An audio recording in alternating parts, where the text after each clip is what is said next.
Hi, I'm Deborah, and I'm an alcoholic. And I want to thank you all for inviting me here tonight. This is just a real treat to be here back where I got sober. My sobriety was in its infancy, really, when I showed up here at these doors. I was a couple months in and really not doing well. Just kind of scooting along, and I was outside. I remember I was out front talking to a bunch of people, and this fella came up and asked me what step I was on, and I said, "Oh, I'm on step 3. I'm about on page 25. I've written about 25 pages so far." I said, "What are you talking about?"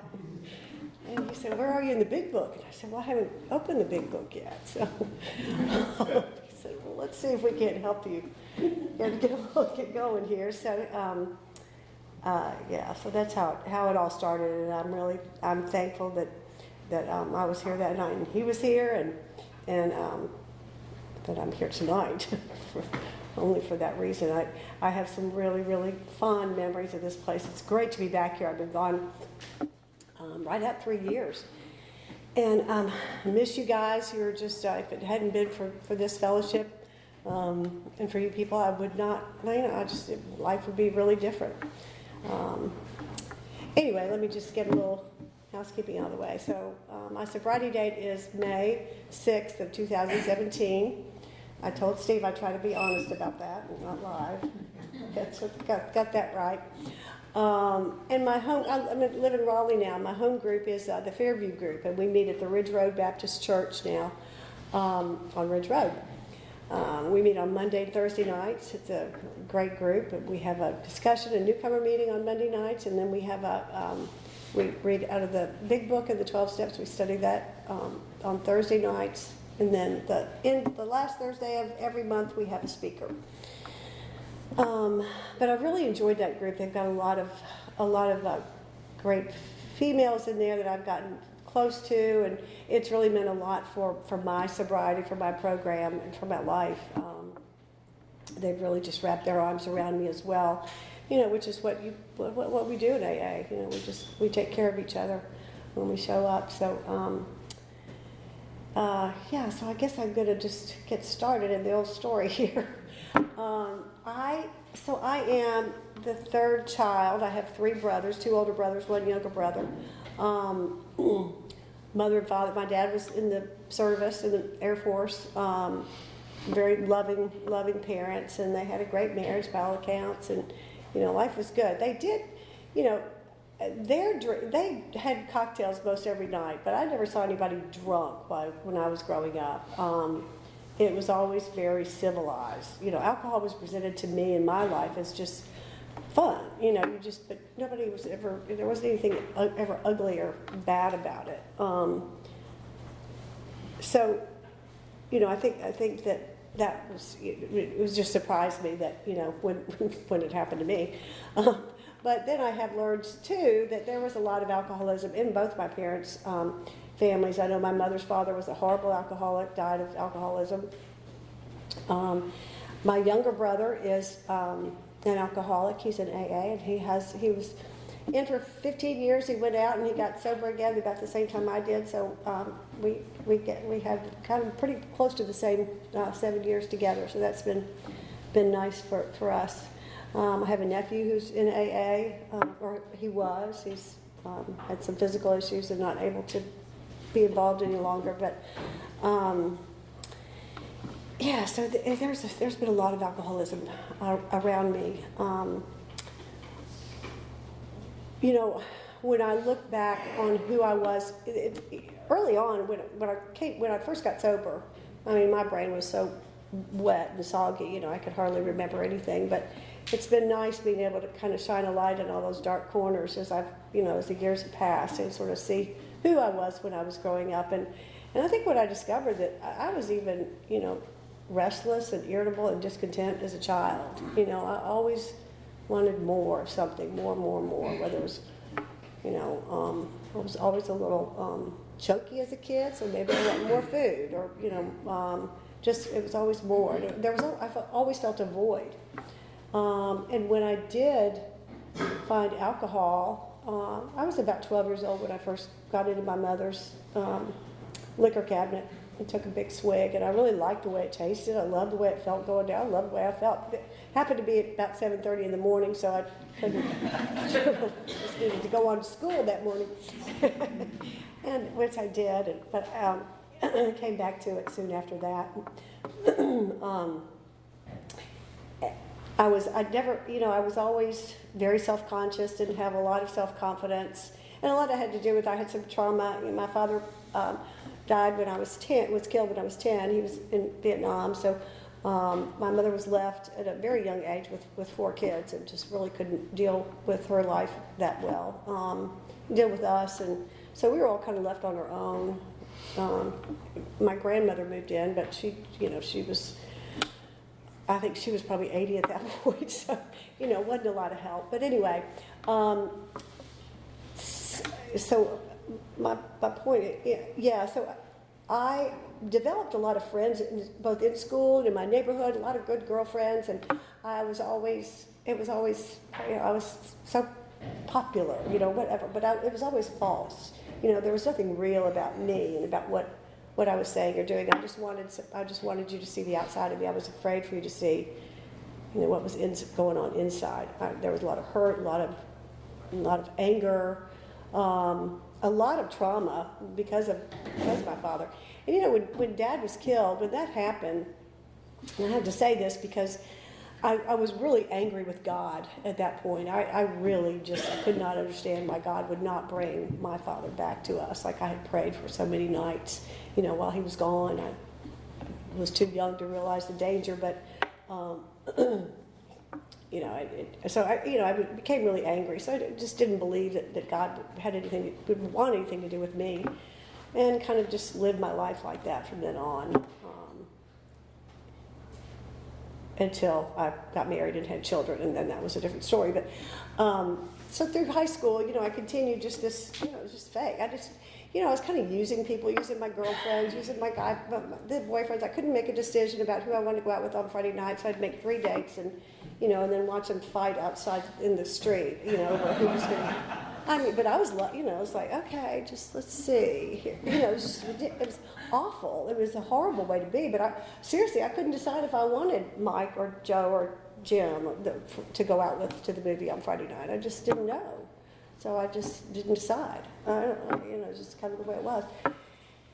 And, I was just kind of that sort of going on. And even through college, sort of the same kind of living, but my partying really got going in college.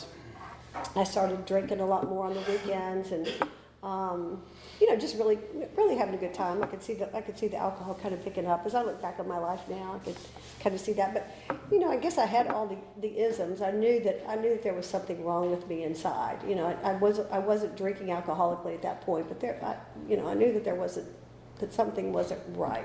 There was something wrong with me somewhere. I had this void. I just felt empty. When I got married, and a few years later had my children, that was probably the only 2 times in my adult life that I didn't drink was during both those pregnancies and during while I was nursing. But and I guess God was doing for me what I couldn't do for myself at that point, because thank goodness I didn't drink alcohol during those times. But yeah, so anyway, life kind of just went on. That marriage ended up really pretty. It was bad. It was troubling, and the marriage lasted about 11 years. So the girls were, I don't know, like 9 and 7, and I ended up really becoming this responsible adult. All of a sudden I just realized, okay, it's up to you now, because their father was really not able to help us financially or anything. So I got a full-time job with the benefits, and then I worked at night with my design work, and then worked on the weekends, and didn't really do a lot of partying for several years there. And then all of a sudden it just happened, and then life kind of just all the partying and the playing around kind of just started again. And and it was fun. Drinking really picked up, and there were maybe a few, outside issues going on at that time, maybe a little bit, but not too much. It was my thing was always alcohol. It's just that was my baby. But I can remember always, I was always still, the life of the party and the one that had it all together. Everybody thought I did, and I was, my ego was like, huge. I mean, because if you got to be with me, then you were something else. You got to be my friend, and I thought I had the world by the tail. I just had no idea that I was slowly descending into this pit. And because my ego wouldn't allow, I had so much fear. There was so much fear and so much ego, and I just couldn't allow myself to even think that, to even sit long enough to think about where my life was headed. I ended up getting remarried, and that's when I moved to Raleigh with my husband and brought my 2 daughters. And that is when my drinking really, really took off. It took off pretty in a strong way. He was an alcoholic as well. He's dead now, so I could say that he was an alcoholic. He didn't ever want to admit that, but he definitely was. But we loved drinking together. About 2 or 3 years into that marriage, I ended up having a foot surgery, and 2 years later, and 3 surgeries later, this was in the early 2000s. So they had given me all kinds of painkillers, oxycodone and whatever. I was just getting it for 2 years. I was just, doing nothing but eating painkillers. But seriously, did not know that I was addicted. I had no clue. It didn't occur to me that I was becoming addicted to this stuff. Nobody told me. Nobody mentioned, oh, you might have a problem. None of the doctors, nothing. Anyway, so when finally the prescription stopped, because my foot was getting better.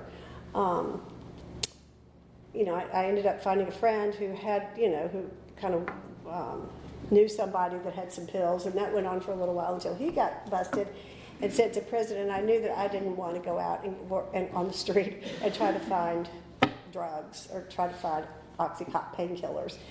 And so I just stopped. I just stopped cold. And wow, that's when my drinking really, really increased.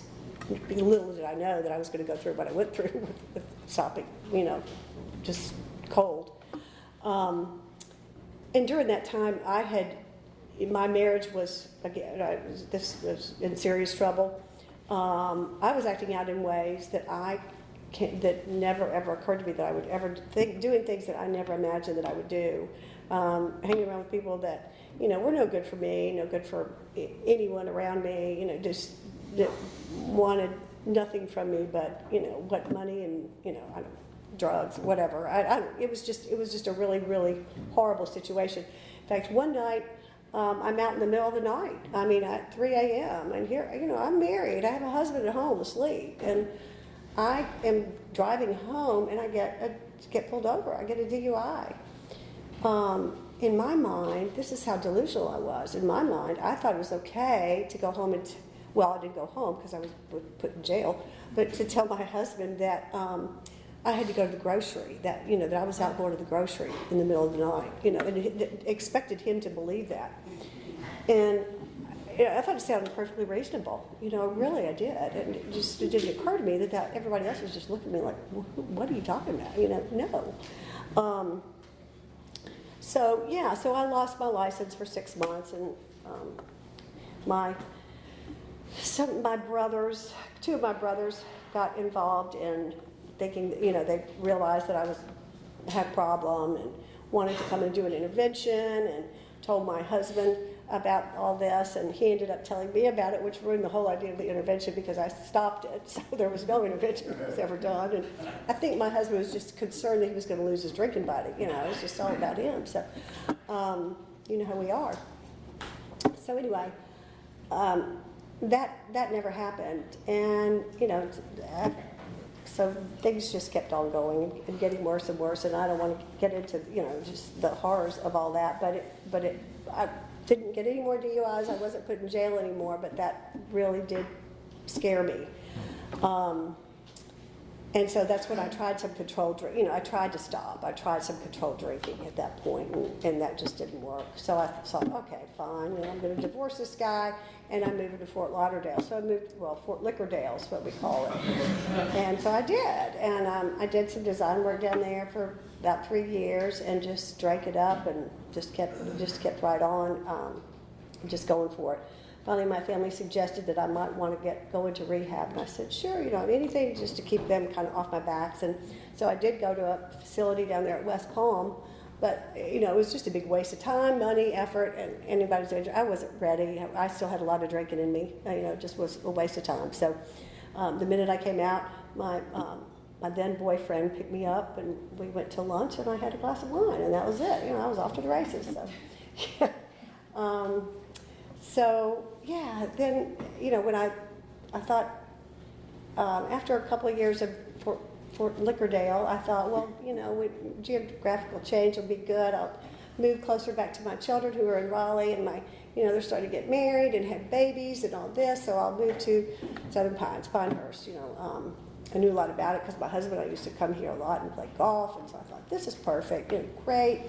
So I came here, and boy, things just went to heck. Things went to heck, excuse me, but it got so much worse so quickly. I was acting out in ways, embarrassing my boyfriend at functions, embarrassing my children.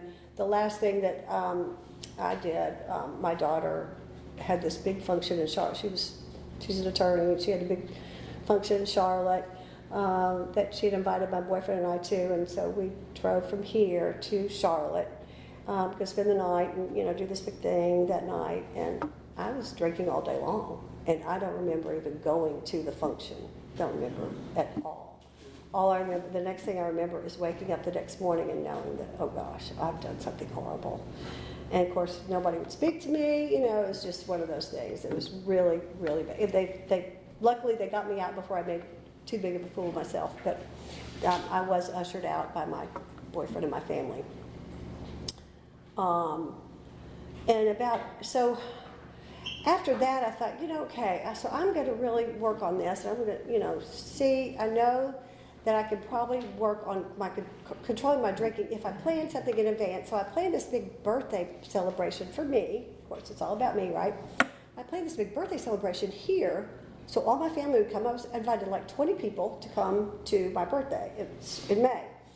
And I'm thinking, okay, so this will give me something to really focus on, and so I won't drink, and I'll do different stuff at night, and I'll do this, and we all know how that works, right? My drinking only got worse, because then I got nervous, because what am I going to do? How am I going to handle this with all these people in my house and coming in and out all weekend, and where am I going to hide my booze, and how am I going to drink like I want to drink with all these people around? And so it just was increasingly, getting worse. And I started, probably by January that year, I was drinking, like I would wake up and drink until I got drunk and passed out. And then I would wake up and do the same thing all over again. So my life just revolved around getting drunk and getting to the liquor store. We all know that story before it closed or whatever, getting there in time and make sure that, I had plenty in stock. And yeah, so one day, I'm passed out in my bed, my phone rings, I look down, it says 7 a.m. or 7 o'clock or something, and so I go, oh, hi, it's my daughter, and I said, good morning, honey, and she said, Mom, it's 7 o'clock at night. And I said, oh gosh, and so yeah, it was up, that was it. She and my other daughter called the next day and said, look, you're not going to be a part of our lives, and you're not going to be a part of our children's lives if you can't get this, if you don't stop drinking. And so you either do it or this is it. And that's when I became willing. And I have to say, it was almost like a relief, you all. It was almost like, thank goodness, finally. Maybe. There was just this little flicker of hope. Maybe there's something. Because I knew I was in such a dark place. I hated my life, obviously. I'm staying drunk. There's nothing to my life. It was just horrible. I hated everything about my life. I was just miserable. I was depressed. I remember everything just being black and dark and awful. And so when she said that, I thought, it was like, I remember thinking, oh gosh, maybe, just maybe. So a friend drove me to detox, and I was still really drunk and made such a fool of myself at the emergency, or drove me to the emergency room to try to get into detox. And I was so obnoxious, I guess. They sent me home about 4 or 5 hours later. Anyway, long story short, I went back another time, and I didn't get in. I went back the next day, I still didn't get in. And I remember I came back from the hospital and was laying in bed. It was about 5 a.m. and I was talking to my daughter, and she said, "Are you going to drink?" And I said, "No," because I'd thrown everything out of the house. I said, "No, I'm not going to drink. I'm just going to sleep for a couple hours and try to go back to the hospital and see if they have a bed and detox for me." And that was at 5 o'clock. And by 9 a.m., I was at the liquor store. And I bought the smallest bottle of vodka that I could buy. And I took it home. And I remember I was just standing over my kitchen sink. I opened it up and took a couple of swigs, and I just poured the rest down the sink. And that was May 5th of 2017. And I went later and finally got into detox. And that was the beginning for me. Stayed there about 3 days, and then I went on to a treatment center for about 30 days. The treatment center was good for me. I know there are a lot of people that don't have a very good experience, but it was great for me. I was so willing. I was just so ready to change my life, to be anything but who I had been in recent years. And so, I was ready. It worked. I mean, I came out of there. I was filled with hope, I was scared to death. Didn't know how I was going to stop drinking. So I made plans. I made plans to make sure that I was an outpatient when I got back home. I was an outpatient for most of the day, every day, when they had the outpatient over here at the hospital. And, that made sure that I would get to a meeting, at least once a day. And so I started doing that, yeah. And then, like I said earlier, I came in here, and you all, all the meetings all over town, everybody welcomed me with open arms. But this was special, and this became my home group. And I have to say, if there are any newcomers out there, it's hard, but hang in there. And I was so filled. My world was all about me. It was always about, I was just self-centered. Everything had to be about me. But what my sponsor did for me here was show me how to do service work, how to help others, and gave me the opportunity to reach out to others and to give this gift back that I'd been given, which was just amazing for me. I didn't have time to think about myself. I mean, he kept me really, really, really busy. We were going everywhere, I felt like. I remember, I could not figure out for the life of me in the beginning why in the world there'd be a business meeting at an AA meeting. Why is there a business meeting? And he kept saying, "Aren't you going to stay for the business meeting?" I'm like, "No, I don't need that. I don't need a business meeting." And until finally I figured it out. But what I haven't mentioned in my story yet is my relationship with God and how that has changed. Obviously, I told you that I was so angry for so long and acted out because of that in ways that only hurt me. I didn't know that God could fill that void that I had. All that restlessness, that irritableness, that discontent was because I had no spiritual life. I didn't have God. Didn't have anything else in my life inside me. I needed the power. I needed the Spirit, and I found Him.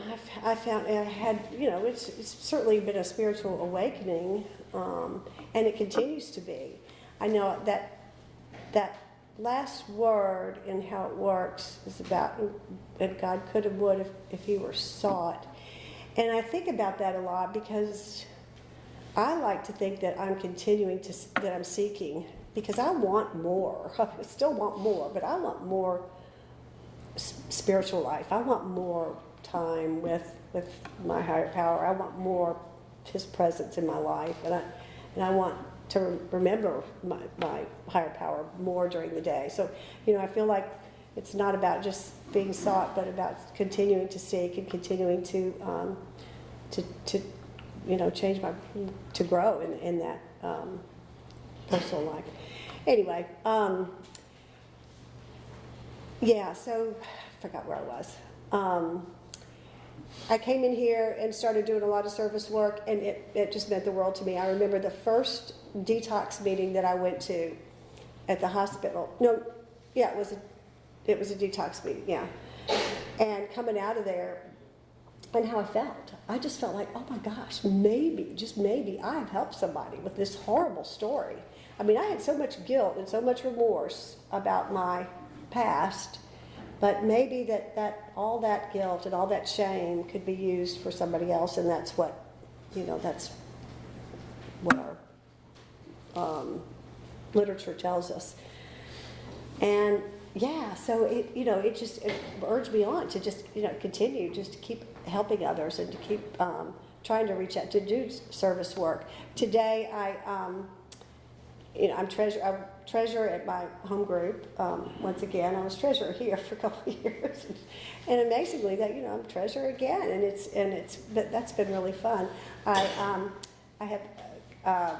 sponsored some women here in Southern Pines, and I've sponsored a couple of women there in Raleigh. That hasn't been as long-term as what I'd hoped. There's several of them have just, it hasn't, maybe they have a little more drinking in them, and hopefully I'll see them again. So we take, and our home group takes a lot of meetings to treatment centers. We do a lot of that, so that's a big part of my life too. I work with my sponsor there. I have I forgot to say that. I don't think I said that I do have a sponsor there. And she has a sponsor who also has a sponsor. She's an amazing lady. She's very, just been around the rooms for quite a while, and has been very, very good for, my ongoing sobriety story. So, it's all been good. Raleigh has been amazing to go back to Raleigh, to be closer to my family after all the horrors that had happened and all the threats that my children had made. And today I have to say, they know that I'm responsible. I'm with my grandchildren every day, at least one set or the other. I see on a daily basis. And I'm, see my daughters a lot, and my son-in-laws realize that I'm responsible, that I can take care of their children without worries. So I have this life, and it's been hard. The last 3 years, there've been a lot of changes. I had my boyfriend of 12 years passed away 2 years ago, and so that really changed my my lifestyle and the way, it was hard. It was really hard. It's not like life has just been easy going all through my sobriety. It's been a real, it's been difficult, to say the least, at times. But today, I have those tools. I have that spiritual kit. I can pick up the phone. I can call my sponsor if something's going on. And I know, now I know when I'm feeling something in my gut, something doesn't feel right, I know that I need to talk to somebody, I need to pray. I need to do something about it and not just set it aside and let it go. I need to handle it. So I have this spiritual kit of tools. When I was growing up and all through my life, I didn't have any tools to use. I didn't know. And now I have this higher power in my life that has just been amazing, that I talk to constantly in the morning. Like the literature tells us, I wake up and I ask him to direct my thinking, and that my thoughts be divorced from self-pity and self-seeking and dishonesty. I want to do his will, that may I do your will today and always. But I usually try, lots of times throughout the day, I find myself taking my will back. I would love to have some of these character defects gone, like we ask, 6 and 7, but they're not. Maybe there were 1 million when I got sober, but there's 500,000 left. So, yeah, so those are still there, but it's progress, not perfection, just like we say, right? So it's all good. I know I'm moving in the right direction, moving forward. And that I have you all to thank. I've got this AA, this program, my higher power, and just want to thank you all. I may be early. I'm not, yeah. Any questions?